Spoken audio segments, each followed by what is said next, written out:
Most people are afraid of being alone. Adrian Cole was afraid of something else. He was afraid of missing out.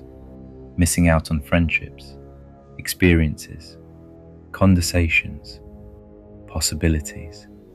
So Adrian made a promise to himself when he was young.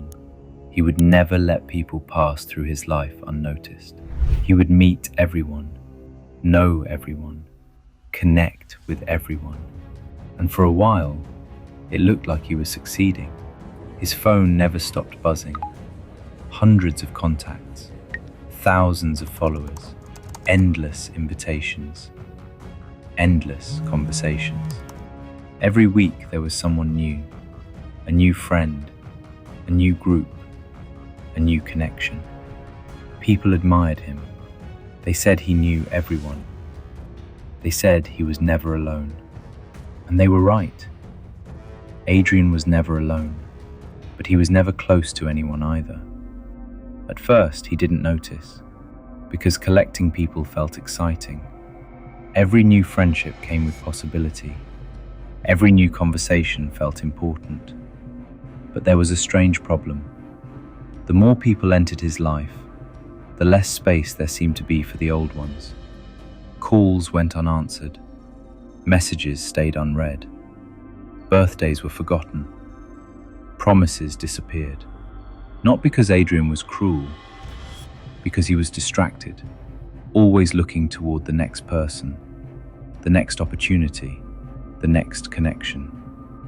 One evening, an old friend approached him at a cafe. A friend named Marcus, someone Adrian had known for nearly 10 years. Marcus sat down, looked at him quietly, then asked a strange question. "Do you remember the last real conversation we had?" Adrian opened his mouth, then stopped, because he couldn't remember.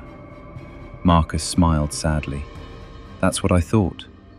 Then he stood up and left, without anger, without drama, without saying goodbye. And somehow, that hurt more. For the first time, Adrian began paying attention, really paying attention. He looked through his contacts, thousands of names, hundreds of conversations, dozens of friendships. Yet something felt wrong. Something felt empty. He realized he knew what people did for work, what movies they liked, where they traveled, what they posted online. But he didn't know what kept them awake at night, what they feared, what they dreamed about, what they regretted. He knew information about people, but he didn't truly know people. That realization followed him everywhere, for weeks, then months. One night he sat alone in his apartment, scrolling through hundreds of conversations, and suddenly he noticed something strange. Most of them looked identical, the same greetings, the same jokes, the same shallow exchanges. So many connections, so little connection. For years, Adrian had treated relationships like trophies. The more he collected, the more successful he felt. But people weren't trophies. They weren't achievements. They weren't numbers. They were worlds. Entire universes hidden behind a face. And Adrian had spent years walking past those worlds without ever entering them. The next morning he started calling people. Not everyone, just a few, the important ones. The people he almost lost, the people who had stayed longer than convenience required. Some answered, some didn't. Some had already moved on. And for the first time, Adrian understood something painful. Relationships don't disappear all at once. They fade from neglect. One forgotten call, one cancelled plan, one distracted conversation at a time. Years later, his contact list became much smaller. His follower count dropped.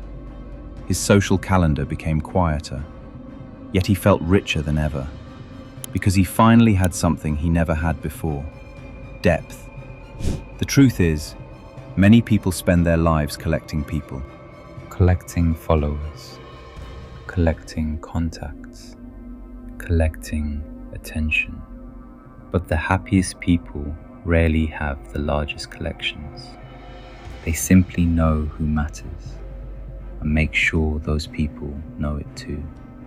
Because at the end of your life, nobody remembers how many people knew your name. What matters is how many people truly knew you.